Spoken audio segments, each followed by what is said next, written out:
faire une liste qui mettait bien à égalité à la fois les enjeux environnementaux et les enjeux sociaux.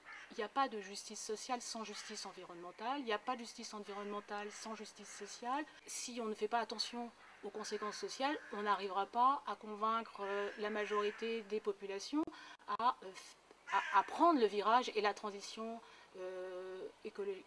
À Bois-le-Roi, on a la chance d'avoir un cadre qui est quand même exceptionnel.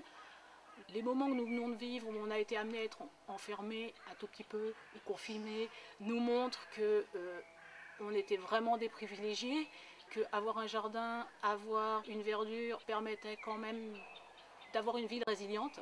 Ce qu'on vient de vivre nous explicite un tout petit peu ce qui risque d'arriver s'il y a des crises beaucoup plus importantes. Et je sens que c'est maintenant qu'il faut faire ces transitions écologiques. C'est-à-dire qu'il est absolument indispensable pour nous que maintenant, on ait une transition écologique, solidaire et citoyenne aussi.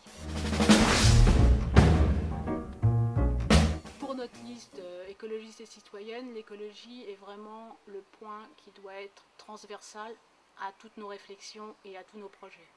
C'est-à-dire que ça, je pense que c'est vraiment le point numéro 1.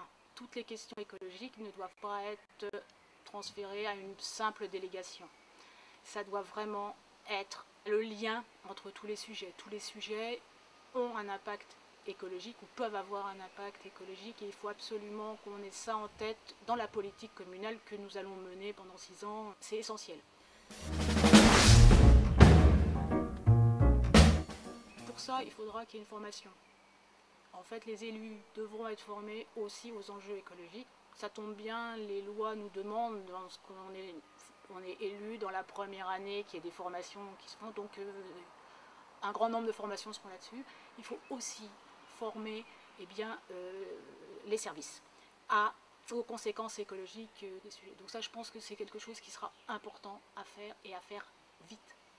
C'est vrai que quand on parle de formation pour les élus et puis pour les agents de service, il est effectivement aussi intéressant et important de former la population. La population est en demande, donc de faire des formations, de faire des conférences, des formations de citoyens, tout simplement sur les thèmes d'écologie, d'énergie, d'agriculture biologique.